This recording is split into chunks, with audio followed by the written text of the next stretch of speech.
درود به شما دوستان گرامی و ارجمند برنامه 90 دقیقه. امروز من علویدین بوریف هستم و در این برنامه با شما حرف میزنم. زیرا بابو خلمروزاده با سفر خدمتی با تایلند سفر کرد و یک جایه با دسته منتخب نورسانی تاجیکستان که در چمپیونات آسیا بازی‌های فینالی آن شرکت می‌ورزند از آنجا به ما و شما گزارش‌های خود را پیشنهاد می‌کند.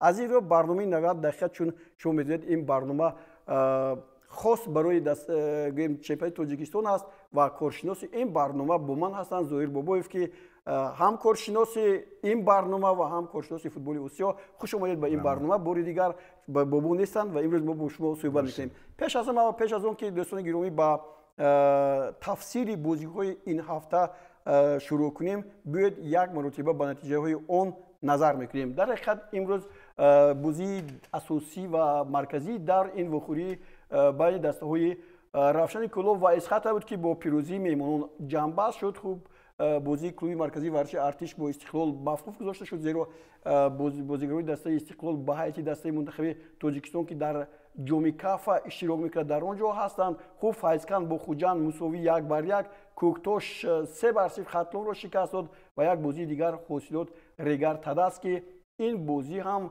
در دقیقه اخیر با نفع صاحبان میدان میزبانان انجام یافت. خب پیش از همه باید درباره بازی بین دسته‌های روشن کلوب و اسخط سخن بگیریم. شما از همین نتیجه که حالا هست امیدوار بودید یا که نه؟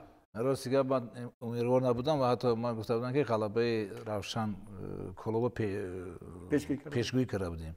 لیکن نوابسته این ما همین گفت زدیم که کمانده اسخط یک کمانده هست که یک تاکتیک خیلی خوب میگیرد. یعنی از بازی به بازی میدیم که اسخط فقط یک وظیفه دارد، در سفر غلبه کردن.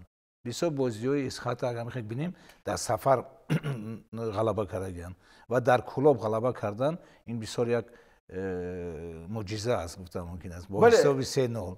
بله در حقیقت دوستان گرامی معجزه است. دسته اسخط برای دسته روشن اگر حریف ناگوار گوییم خطا نمی‌کنیم، زیرا این دسته ها تا این وخوری 6 بازی انجام دادند، هر دو یک غلبگی دارند، 4 بازی مساوی انجام یافته است. این سال هم بازی اول این دسته ها با حساب 1-1 بود و حالا مخبران ما از آنجا گزارش میدهند باید با همون گزارش توجه میکنیم.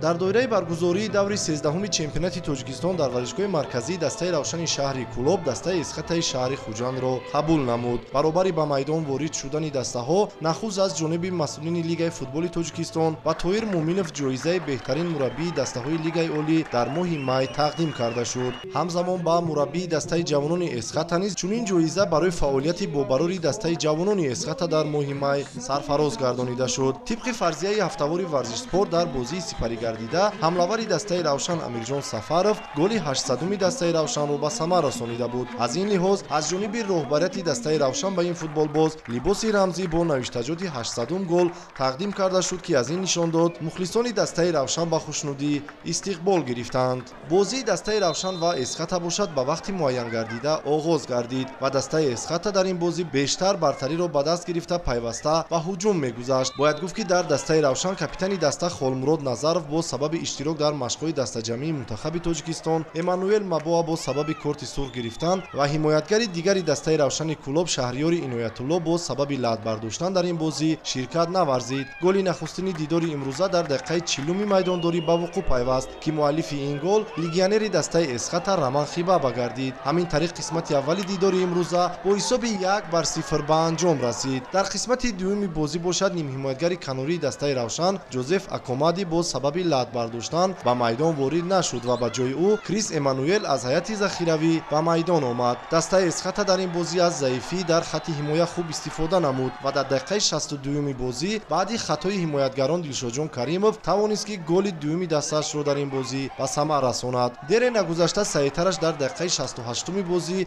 نیم حمایتگر دیگری دسته مهمانان علیم جان کریموف گل سوم دسته اسخط را وارد دروازه صاحبان میدان نموده با حساب 3-0 دسته مهمانان پیش صف شد. هرچند در ادامه بازی فوتبالبازان دسته روشن در نزد دروازه رقیب چندین حالتهای خوبی گلزنی را سازمان داده باشند هم ولی رخنه نمودن دروازه رقیب به آنها имконпазир нагардид. дар дахаҳои илова намуда ин майдондорӣ баъди бозии дахалонаи нимҳиматгари дастаи равшан муҳаммадшарифи саидхоҷа аз ҷониби довари марказӣ ба ӯ корти дуюми зардро нишон дода ҳамин тариқ майдонбадар шуд. маврид ба ёдоварист ки дастаи равшан дар мавсими имсола ба бохти дуюми худ рӯбарӯ шуд ки ҳарду ин бохдҳо дар майдони хонагии равшан ба вуқӯъ пайвастанд.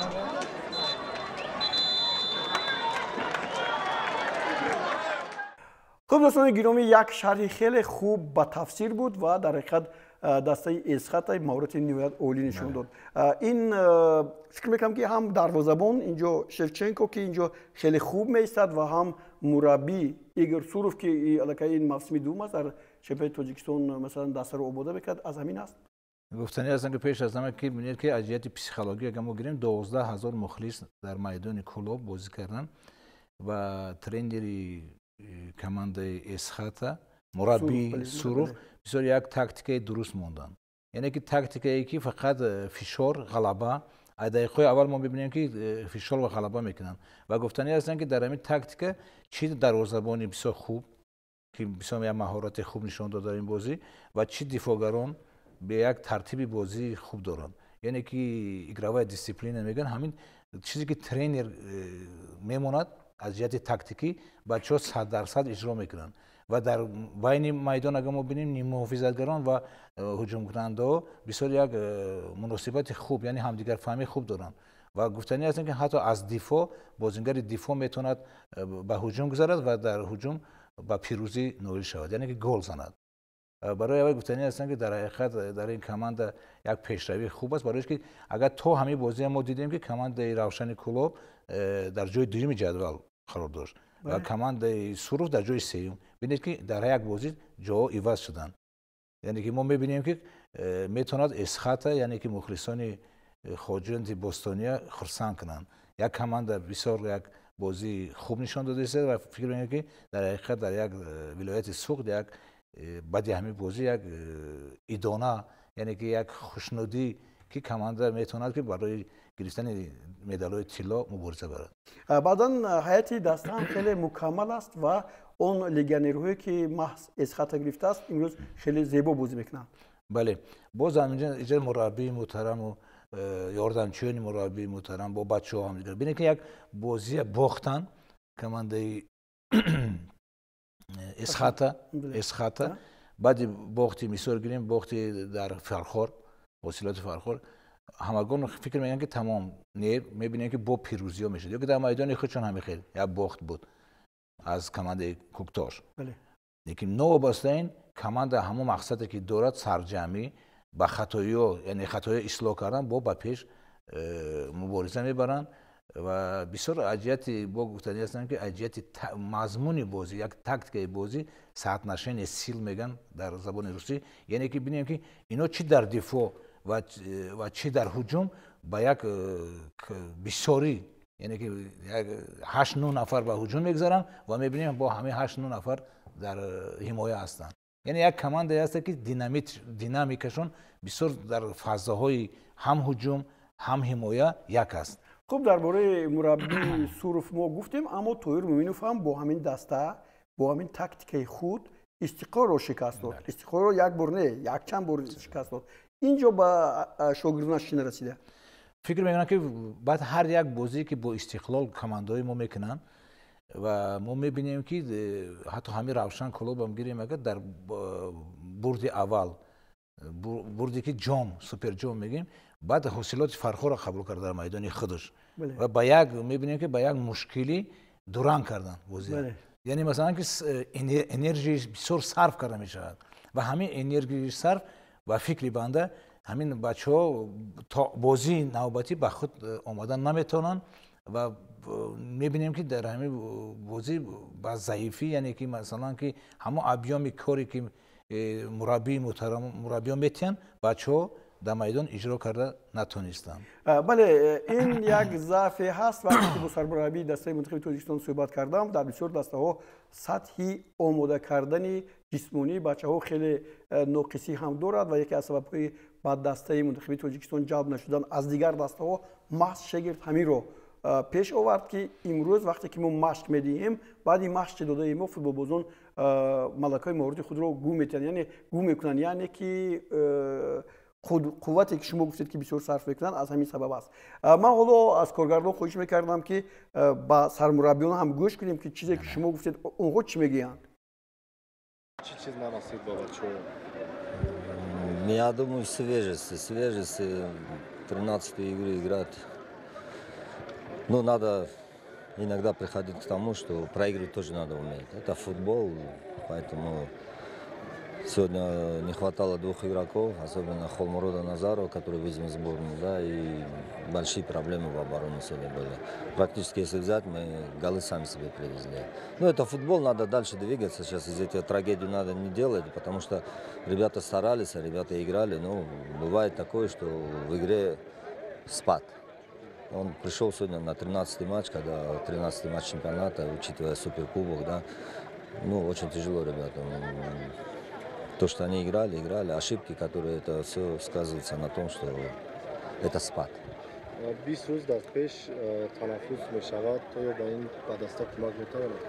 Мы только можем восстановиться, мы только можем подойти к двум последним играм перед открытием трансферного окна, можем восстановиться и подготовиться к этим играм и исправить ситуацию.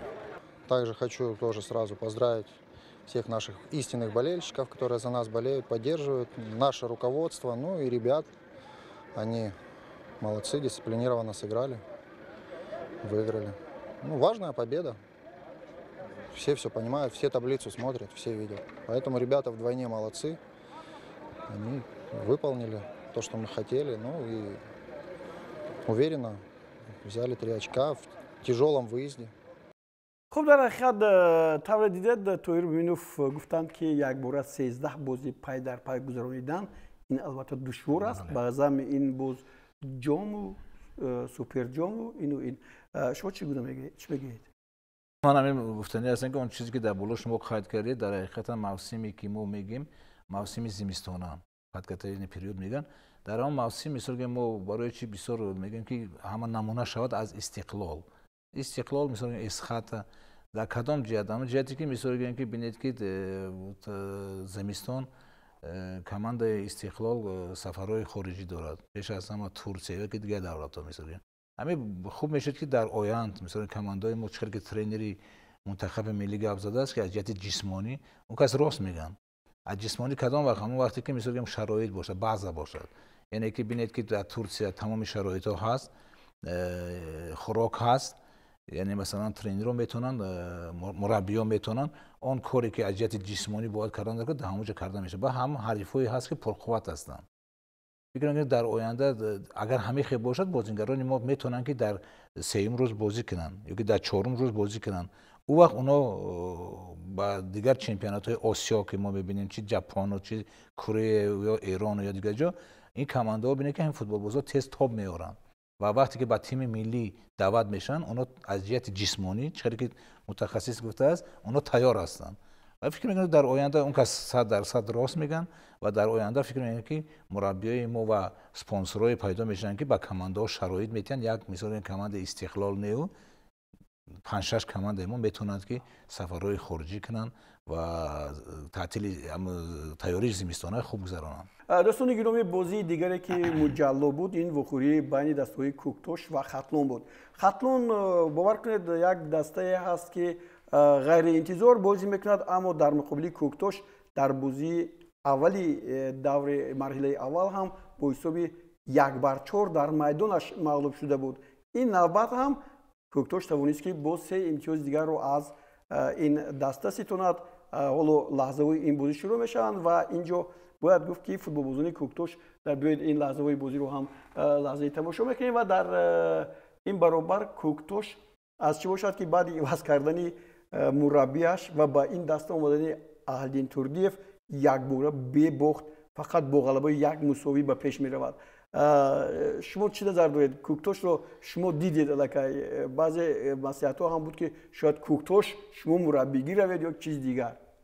من گفتنی هستم که کوکتوش روبریت دسته محض دعوت کردن اهلدین توردیف شاگرد ما و توردی نظرف علی جان بسیار یک خوب کار کردن. برای چی؟ برای که این 2 نفری که پیش هم در کوکتوش بودن و بازیگران کوکتاش این دو نفر را بسیار خوب میدونن و خوب پسند کردن و میبینیم که کمانده تیم بعد از آمدن اهلیدین توردیوف و علی جان توردی نظرов تماما یک نقشه‌های دیگر در پیش موندن. اینجا حصه زیادی رهبریت دسته هم هست. حصه رهبریت سپانسرای کمانده، مخلصان کمانده. می‌بینیم که کوکتاش تماما بعد از باختی که در با استقلال بود تماما دیگر کمانده شد. در حقیقت همینطور هم هست دوستان گرامی، باید گفت که در این وقوعی ازبک سلطانوف حساب رو باز کرد. از همه عجیبش اون است که در این برابر در دسته کوکتاش بازیگران لگیونری که هستند، مثلا لوجی سونگ در اینجا خیلی خوب بازی کرد، گل دوم رو زد، از فوق‌العاده بازی میکنند. خوب گل سوم رو محیدین عادلو باز یک لگیونر دیگر از ازبکستان زد که همه گل ها هم زیبا بودند. حالا این لحظه ها رو ببینید که محض همون لگیونرها چگونه بازی میکنند. این البته حالا هجومی بله این همون گلی که از حالا من در بورش گفتم سوندای لوجی سونگ بازیشون پیش از همه یک پرتافت بسیار خوب و هجوم کننده کاری خودش دوام می‌دهد و کنج دروازه میزند. بسیار مهارت خوبی ضربه زنی. البته دروازه‌بان هیچ کار کردن نمیتونست در اینجا. محیدین عادلوف با چندین دسته‌های دیگر رفت چون کاریر خود یا که رفتی فوتبال بازی خود رو از دسته کوکتاش آغاز کرده بود، همینجا اومد باز جای خود رو یافت، یعنی باز گل میزند، باز از دور چند نفر رو فریب میدهد، نمیدونم یک کیفیت بازیش دیگر شده است. این پیش از همه گفتنی هستم که باز همین مربی محترم تاکتیک درست، یعنی هم آهنگی بین نیم حافظه‌گران و هجوم کننده و حتی دفاعگران هم حتی گفتن که ببینید که کامبیناسیون زیاد میکنن و برآوردن این هجوم کننده با دروازه‌بان یک به یک مهارت خوب با داستان در کار. این همش در تمرین‌ها مربی محترم کار میکنن و حاصلش مرحمت ما ببینیم که این روز هم آهنگی خوب است و کوکتاش کمانده شده است که باور کنید که همه کمانده فکر میکنن که با یک ترس میبینن که با کوکتاش حتی دوران کنن، برای چی کوکتاش فقط برای یک مقصد میبرد غلبه. خب درسته، بیاید چون آغاز کردیم که از عوض شدن اهلیدین توردیف سر شد، میخواستم از شما بپرسم، شما سرمربی دسته منتخب تاجیکستان بودید، چندین سال با ستاره عنوان چمپیونی تاجیکستان رو به دست آوردید.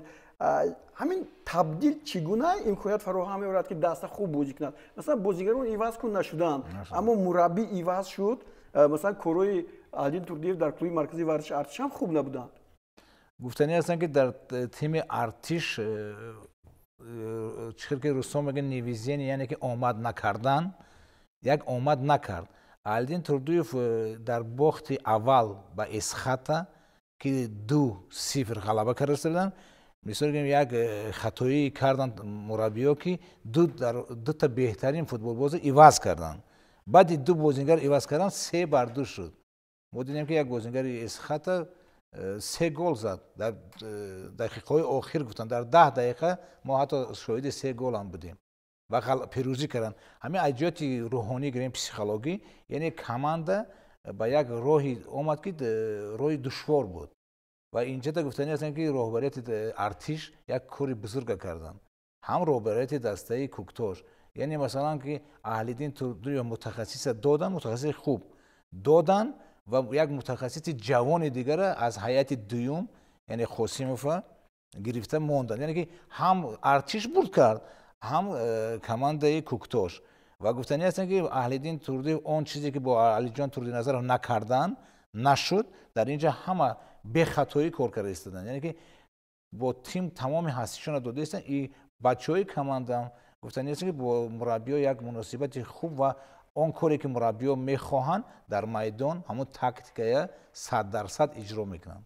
در حقیقت دوستان گرامی همینطور هم هست. من باوری دارم که اهلیدین توردیف یک از متخصصان خیلی جوان هست و او توانسته است که الکی فوتبال بازی نورش تاجیکستان رو به جام آسیا برد، به جام جهان برد یا خود به بازی‌های فینالی چمپیونات آسیا هم برد. اما خوب این متخصص با نورسان و جوان هم خیلی خوب کار میکند. حالا دوستان گرامی ما فرصت داریم که با سرمربیان دسته کوکتاش و همچنین دسته خطلان اسدین ایبولویف که سابقا در یک دسته ها گوییم اگر این دسته منتخب تاجیکستان بازی کردند و این روز روبروی هم با حیث مربیان دسته ها رو به میدان میآورند توجه کنیم. بله هر دو دسته هم بازی خوب نشون دادن.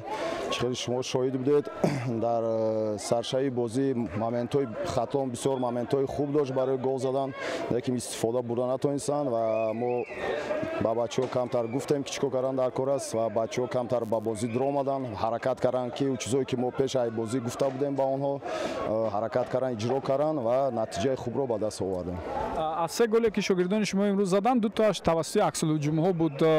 نیم محافظتگر مرکزی شما جولیان کواسی پرتافت میکند و حملهگران امکانات رو بسیار خوب استفاده میبرند. میخواستیم اطراف همین کانترک شرم میدادیم. بله ما هم میدونیم که دسته خطا بسیار دسته خوب است، کنترل توپشون خوب هستن و با حمله خوب میروند و ما گفتیم که اگر ما یکم گل زنیم باید از دیوم فضا سر کنیم بازی رو و حرکت کنیم که دسته خطا رو زیدی حمله قپیم و گل های درکاری زنیم. خب در عموم میبینیم که در پیش تنفس است 20 روز در چمپیونات. تیاری ها چگونه صورت میگیرند و آیا نقشه برگزاری یگان بازی رفیقانه و سنجشی است؟ بله از ما کمتر خیلی میدونم یک 20 روز ما تنفس داریم در چمپیونات. ما بچه‌ها روز یک کمتر استراحت میتیم که کمتر به خود بیان برای که دو ماه است که ما سه روز پس بازی جاری شده است برای بچه‌ها کمتر مونده شدن. ما با بچه‌ها کمتر استراحت میتیم و بعد از یگان هفته جمع میکنیم و تیاری رو با خوبتر میکنیم. اولا میخواستم دسته کوکتورش رو با غلبه نوبتی تبریک کنم. باید یک چیز قید کنید دسته کوکتورش بازی آخرین خصوصا بعد از اومدن مربی نو در دسته بازی خود رو یافت در یک سمت درست رفته است ولی متاسفانه اون بازی که ما میخوایم از شاگردان خودمون اون رو پیدا کردن نتوانسته استادیم.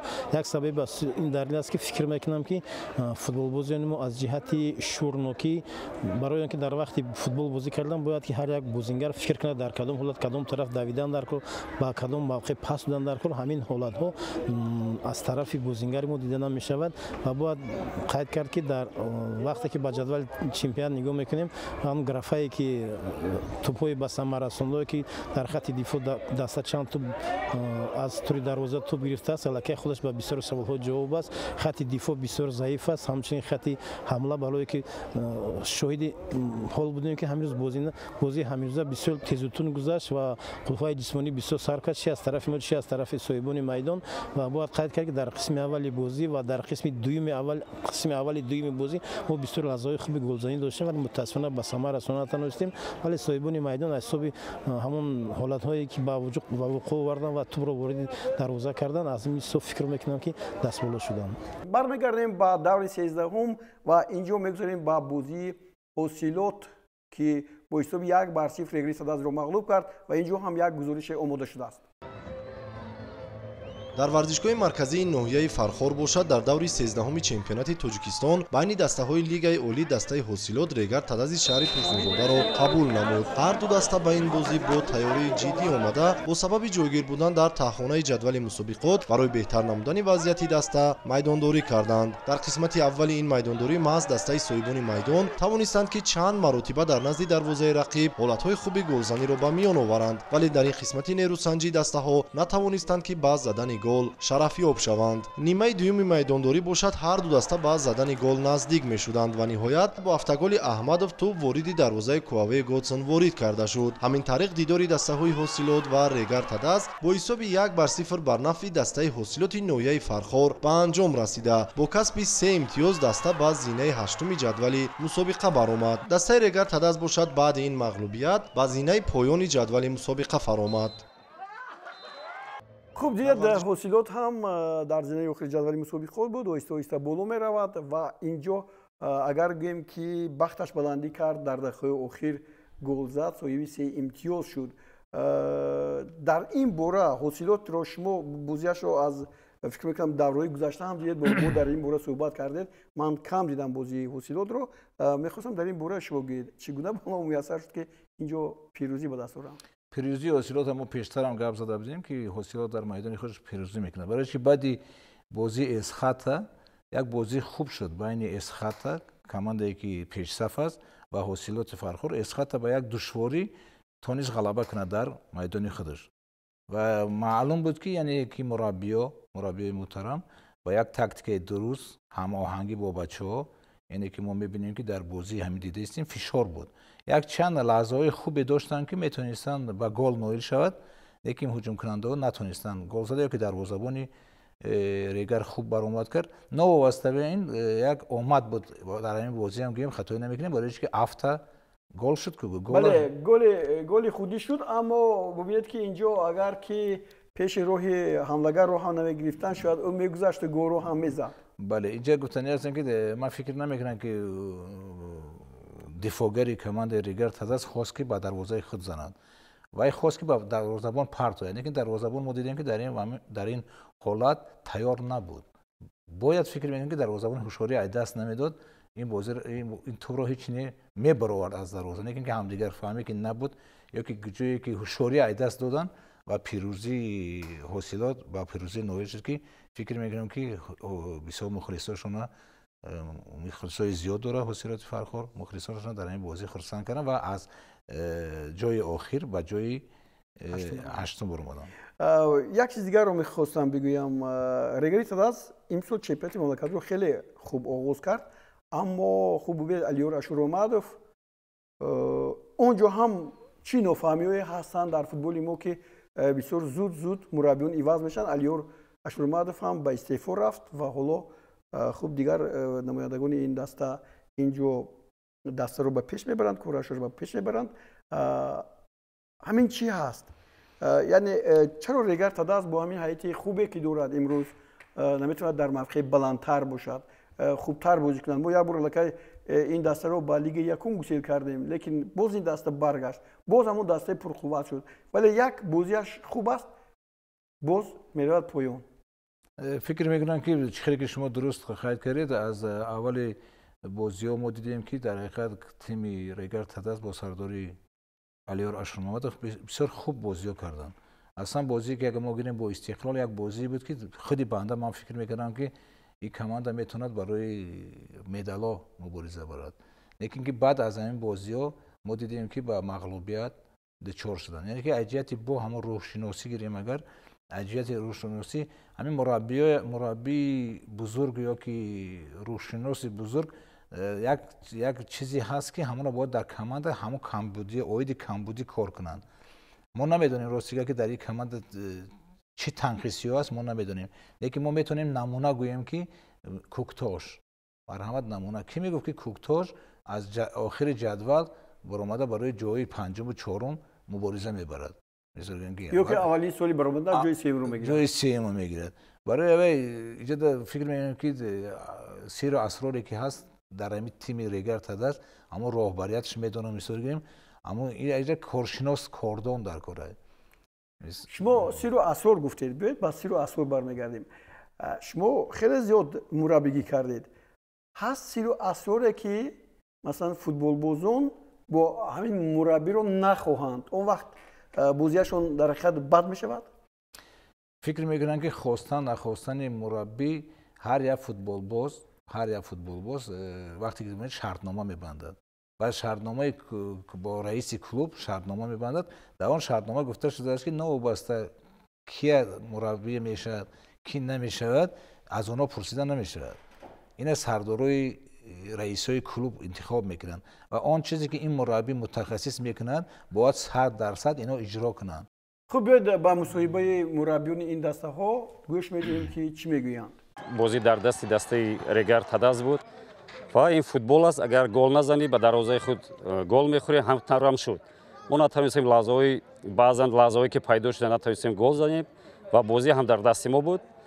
و در آخر بازی دقت محافظتگران و دروازه‌بان ما کمی پستر شد و همه هوش و گوششون در گلزنی بود و دیدید که گلی که به دروازه ما وارد گشت خود محافظتگران خودمون به دروازه خودمون وارد کرد در طول هفته پرسینگ رو کار کرده بودیم من اطلاع داشتم رو دفاع حریف روی توپ‌های بلند هوا خیلی خوبه روی زمین مشکل داشت من این آنالیز داشتم و تمرکزم در تمرینات همین بود و تا لحظه آخر به فارواردها گفته بودم شما فشارتون رو بیارید و ممکنه خود دفاع اشتباه بکنه در حقیقت همین طور هست این فوتبال است و پیشگویی کردن نیو دشوار اونایی که پیشگویی میکنند و نتیجه رو درست عمیق دقیق با شما میرسونند یا که با مخلصان میرسونند این کار آسان نیست.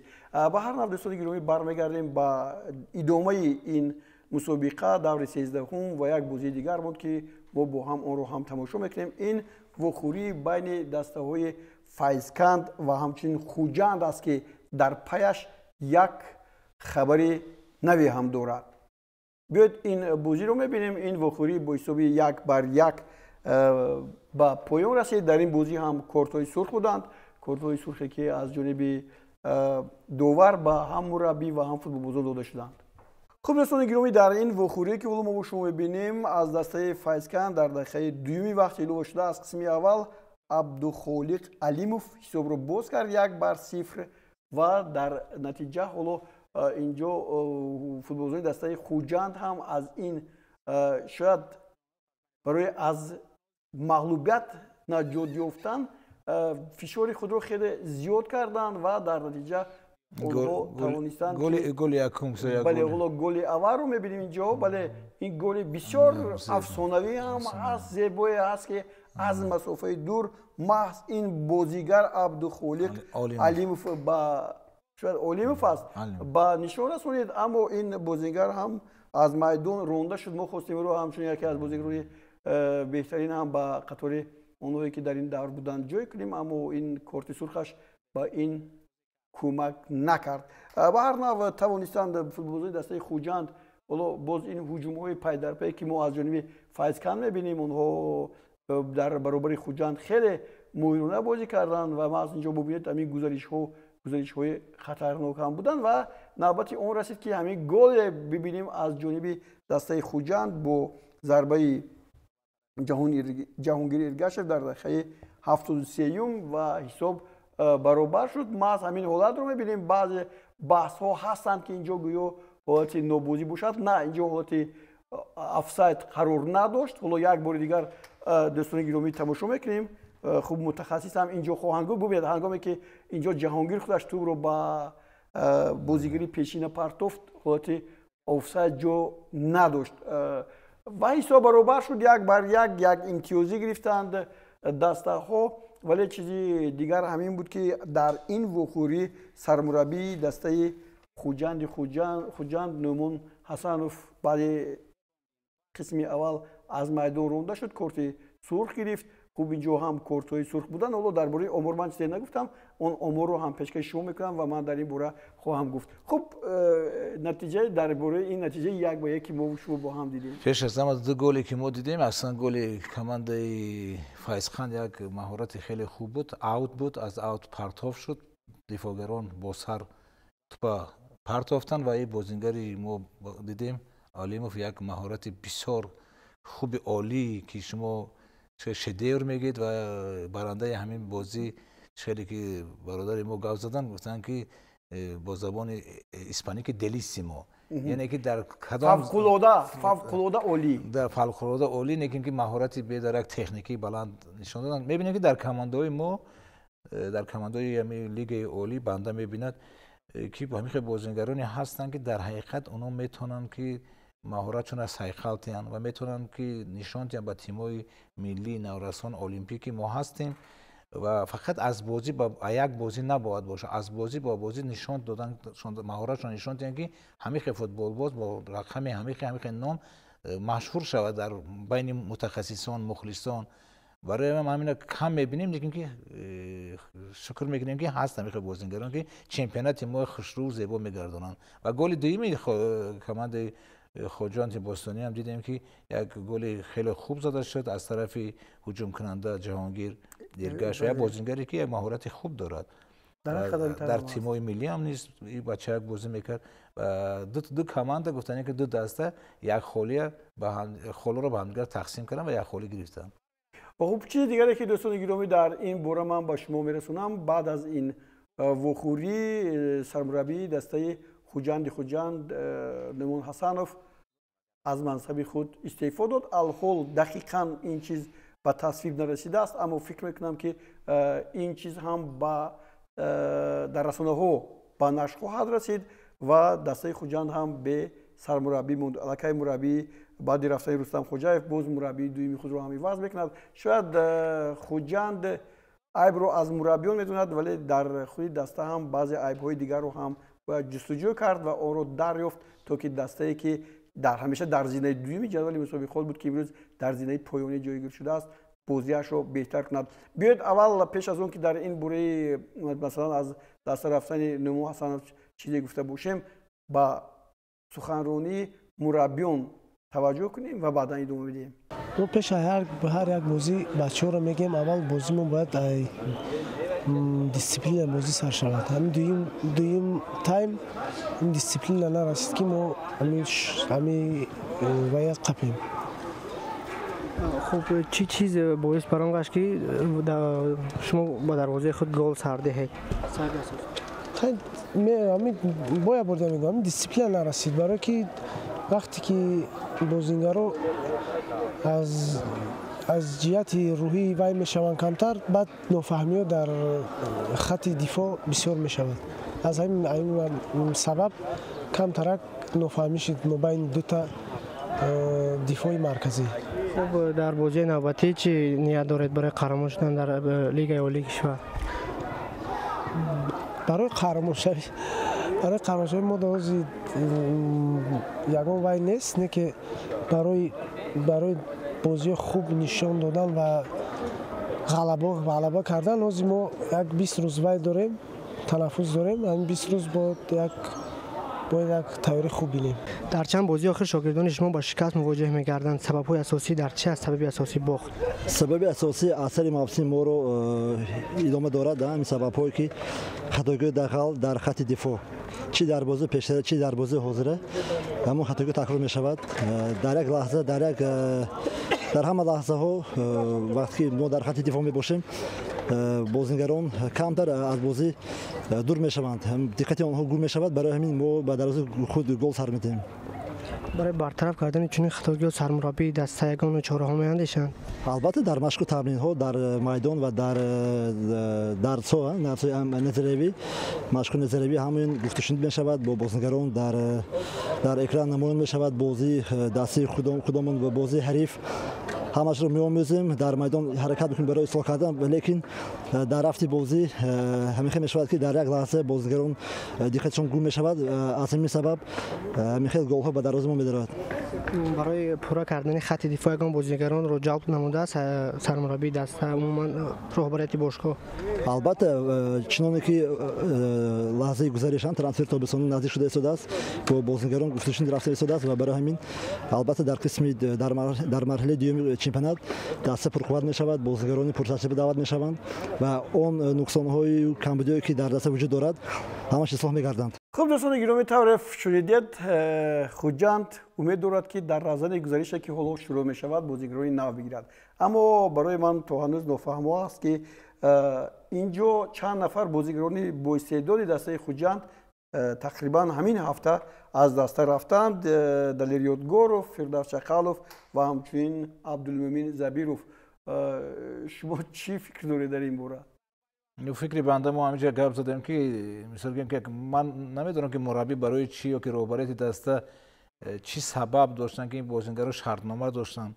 یعنی که وقتی مربی با تیم نو میبیاد یکی از متد بنده خیلی نیست که رفته بازیگرا را کنار کرد. برعکس تا هیچ نه موسم تا آخری دور اول کمک باید طاقت میکردن اینجا به طاقتی بودن و بعد همین های کردن خیال میکردن که پیروزی ها نایل میشن. لیکن ما دیدیم که پیروزی ها نشد. یعنی از خارج کردن این فوتبال بازانی که شرطنامه داشتن یگان بهبودی نیست. گفتن ممکنه بهبودی چنین که مربی محترم گپ زدن بهبودی در تیم دیدن نمیشود. چی در دفاع هم گیریم چی در یعنی بازی که کمانده میکرد سالهای پیش لیفشنکا بود. بله دیگر مربی همین رستم خوجایف ما گیریم جای دوم. یعنی که کماند خوجند بوستونی میدن که یک کماندی که حقیقتا در میدان برآمده فقط برای یک نیت پیروزی و بازی خیلی یک مضمون خوب تاکتیک همون ترینرایی که میدونن تاکتیک اجرا میشد و آمدن مربی البته باید با کار نشان باید دهد که مربی که من کاردان هستم. یعنی ما گفتیم که بوریگه که من کماندار نامبر میکنیم که ببینید که آخر جدول چه یک پیروزی ها میکنن. همون کوکتا و کماند کوکتاش هم گفتیم مربیشه علیدین توردیف ترینر جوان. ما خطلون با میگیریم خطلون یا 5-0 یا که چند 4-0 4-1 بای میتین و یک دسته جوان مربی حبیب الله اصلیدین یا روبرت دسته تیز میبینیم که میرن در یک کماند روشن کلوب پیروزی میکنن.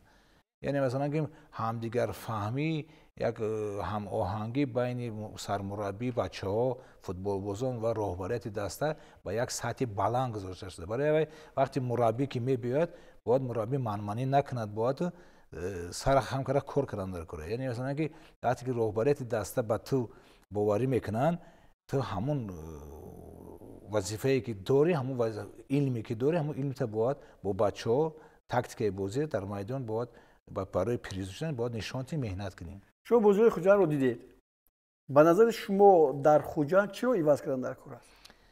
چون یک دسته که ولایت سود رو همیشه در سطح بلند نگاه می‌داشت و امروز یک ضعف این دسته رو به قفا میکشد. من وقتی که یکم بازی که خوجند کماد خوجند با استقلال دیدم در میدان استقلال و باور کنید که هر یک بازیگر وقتی نامبر میکردن یا هر یک بازیگر میدیدم از سیما اساساً بازیگرایی که رستم خجایف یا روبریت دسته دعوت کردن این هر یک بازیگر میبینیم این کره شمالی این از اینجا یعنی که بازیگرای بد نیستن فکر میکنم لیکن در این کماند چی اجیت روحانی باشه پسیکولوژی باشه که چی واقعا شده که مثلا بازیگران خودشونت نمیتونن و فکر میکنم که همین دسته که یوز هست یا بود 3 نفر در کنار شد با همین دسته با پیروزی‌های خوب نویل شدن ممکن بود وقتی که کاردان یعنی مربی کار خودش باید آمده کار درست میکنه از کدام جهت از جهت اصلا تاکتیکی. بعد دوم که ما فهمیدیم که سرمربی وقتی که اومد با هر یک بچه‌ها صحبت کرد و ما دیدیم در تلویزیون که حتی رئیس ولایت یا کتی هم صحبت سرپرست است وقتی که چنین آدم‌ها سرپرستی میکنن مثلا چی نمیرسه در یک کماند که بازی هیچ پیش نمیره لیکن با فکری بنده هر یک نامی بازیگرا رو میگیری بسیار بازیگران خوبن بهترین بازیگران اینو سال گذشته حتی کماند را باز پرقوتر کردن اجیت بازیگرانی که دعوت شدن. این سال هم بازی‌هاشون در ازبکستان گذروندن برای آماده شدن به این مسابقه. دو دسته‌ای که ما گفتیم استقلال خوجند بسیار خوب آمادگی دیدن لیکن در استقلال در جای اول پیش صف است و برای چمپیونی مبارزه میبرد و امروز میبینیم که استقلال بعد از باختی کماند روشن کلوب با کمک موقعی چه خوبتر میکنند لیکن خوجند که ما میبینیم در بازی قهرمانی آسیا برآمد میکنن جام آسیا با روشن کلوب حتی کنفدراسیون فوتبال آسیا اینا مخلصا میسازیم که یا در همون ولایت همه یعنی اینکه ولایت ما هممون مخلصی همین دسته ها میشیم چه استقلال باشد در جام قهرمانی ها چه کنفدراسیون آسیا هم روشن کلوب هم فکر میکنن که در اینجا کردان با کار بیاد خوجند خوب میشود. در حقیقت دوستان گرامی من فکر میکنم که دسته خوجند حالا وقت هست فرصت هست میتواند موقع خود را بازم بهتر کند. البته از خوجند مخلصانش بسیار امیدی کلان دارند. حالا ما میخواستم به یک آمار دور 13 توجه کنیم و در این باره هم چیزی گفته باشیم. خب در این بازی ها 9 گل زده شد، 5 تا صاحبان میدان، 4 تا میمونان، 10 کارت زرد، 3 کارت سرخ و یک خود گل یا خود افتوگل اینجا به قرار گرفته شد. به نظر شما این آگاهی های و کارت های سرخ بسیار نیستن در چمپیونات؟ در یک بازی مربی هم نومان حسنوف از جمله از خوجند بعد قسم اول کارت سرخ گرفته بود. این بسیار نیستن؟ بسیار است. فکر میکنم که مربی محترم و رهبریت دسته باید ما یک چیزی خوب اگر زده بودیم که فوتبال بازان ما بسیار بد جهلی میگیم ایمات سیخ چونه баҳаҷалишона қуввашона зидди доваро сарф мекунанд ё ки онҳо розӣ нестанд бо довар як гала корҳое ки худи бозингаро доранд кадом бозингаре набошад вай дарвозабон аст дифоъгар аст муҳофизат аст ҳуҷумкунанда аст як кори худшона бояд дар майдон иҷро кунанд лекин афсӯс ки мебинем ки бисёр ба дағалӣ роҳ метиҳанд яъне масалан ки аз ҷиҳати техникӣ гирем чихе тӯпа гирифтан бо ду по мепаранд ки ин корди сирх аст вақте мо мебинем ҳатто доварои мо корти зард метиҳанд барои ин ба ҷои корти сирх новобаста ҳамин тартиб интизом бояд ба сатҳи баланд дар лигаи олии кишвар бояд бошад аз тарафи сармураббӣ гуфтанӣ ҳастанд ки сабаби гирифтани корди сирх албатта эҳсосот дода шудан аст ба эҳсосоте ки гарчанде ки бозӣ мумкин ки мураббӣ мехост ки бозӣ ва пирӯзӣ ноил нашудан яъне ки ба эҳсосот дода нашаванд бояд банда 35 сол мо кор кардем дар футболи сарзамин ё ки дигар ҷо лекин дар ҳаёт корди зардам гирифтагӣ нестем барои чӣ барои чӣ ки мо фикри довароро намекардем яъне ки кӣ довар аст имрӯз кӣ довар мо фарқ надошт кӣ довар буд доваро кори худшона мекунанд мо мураббиё бояд бо бозингарон кори худмона кунем лекин вақте ки мо ҳар як дақиқа ҳатто футболои калоне ҳам мо мебинем аврупоӣ ҳам ки ман зидди ҳамин ҳастам ки вақте мураббӣ эҳсосоти худша ба довар нишон медиҳад айнас бачаҳо дида вақте ки мебинанд ки шумо ҳатто медуроед ҳамон утоқе ки футболбозон дар тайми дуюм тайми мураббӣ мегим вақте шумо ай довар сар мекунед инҷа футболбозон заифи мураббия мебинанд خب به هر نفع تشکر زیاد دوستان گرامی اکنون وقتی اون رسیده است که به جدول مسابقه توجه کنیم استقلال هم در زینه اول است بازی دور 13 همش گفتیم با کلوب مرکزی ورزش ارتش برگزار نشد 23 امتیاز دارد در زینه اول است خوب اسخط به زینه دوم برآمد 22 امتیاز دارد روشن باشد 2 امتیاز از این دسته قفا موند اگر امتیاز روشن در میدانش بر اسخط غلبه میکرد اون وقت شماره خالوهایش با استقلال برابر میشد کوکتوش آهسته آهسته الکی به جای چهارم برآمد فایزکند در زینه ششم است خوب کلوب مرکزی ورزش ارتش که بازی نداشت من نگفتم پنجم حتلون در زینه هفتم حاصلات هشتم خوجند نهم و رگریت از زینه آخر جدول مسابقات خوب 10 امتیاز دارد خوب امتیاز ها آنقدر فرق بین این دسته ها کمتر است میتوانند این دسته ها در یک مورد با یک غلبه از زینه آخری جدول مسابقات حتی به زینه هفتم یا که هشتم هم راه خواهد گیرد همینطور این چیزی که ما گفتیم همین است و آن سخنهایی که ما گفتیم آن است اکنون توجه میکنیم به دور آینده چمپیونات مملکت چون دسته منتخب تاجیکستان در بازی‌های جام کاف که نخستین بار در شهر توشکند و بیشکک دور گروهیش میگذرد شرکت می‌ورزد و در فوتبال ما هم یک لحظه توقف با وجود میاد و دور آینده چمپیونات مملکت روز 24 ماه ایون صورت میگیرد رگریت از بورافشان کلوب مرکزی ورزش ارتش با کوکتوش خوجند با حاصلات خطلان با فایزکند و استقلال با اسخط که بازی از همه مرکزی بازی از همه زیبا خواهد ما انتظاری هستیم که بازی زیبا می شود با هم وام میخورند زهیر بابایف برای آنکه شما با ما بودید و حالا ما امکانیت داریم که دور 13 هم رو هم با جمع بحث کردنی بهترین بازیگرانش اینجا معرفی مخلصان کنیم بسیار دشوار بود برای ما انتخاب این بازیگران ولی به هر نوع ما هم توانستیم که این گونه بازیگران رو بگیریم خوب در دروازه اینجا اصلا دروازه‌بان دسته اسخط خیلی ماهرانه بازی کرد خیلی خوب بود در مقابل روشن این گونه بازی کردن خیلی دشوار بود ولی ولادیسلاو شیرچنکو از دسته اسخط دروازه‌بان بهترین است ما با محمود پیروف از دسته فایزکند محافظتگری کنار چپ رو دادیم خوب اینجا صاحب جان کریموف از اسخط رمان خیبابا این هم یکی از نفرانی هست که بسیار ماهرانه بازی میکند و از طرف راست تونی بیکتال از دسته خطلون در این پرسش ما مقامی خوب همین گونه مقام ها رو گرفتند. خوب درباره دروازه‌بان و این محافظتگرانی که من گفتم شما چی فکر دارید؟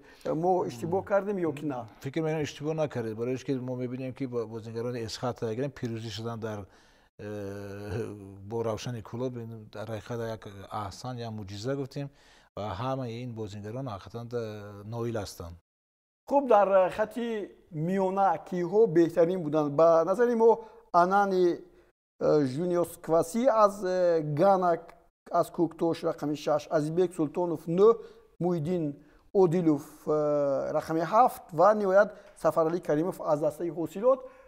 فکر میکنم که کوکتوش هم اینا که همه رو ما گفتیم اینا همه گل‌های بودن که دستایی که 3-0 غلبه کردن، یک در سفر دیگری در میدان خود برای این بازیکن‌ها شایان این درست هم است. جهانگیر ارگاشف و اولیمجان کریموف رو انتخاب کردیم از اسخات و از خوجند و نهایت مربی بهترین برای ما ایگور سوروف بود، چون که در حقیقت توانست این بازی رو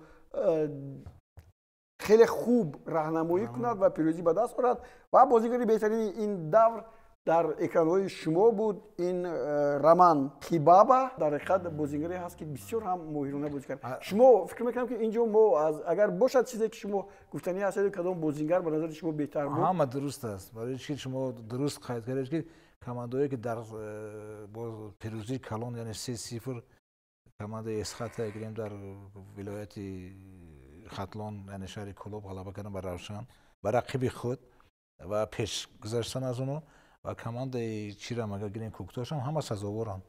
احسن به این فوتبال بازانی که و احسن به شما که هم درست تماشا کردید.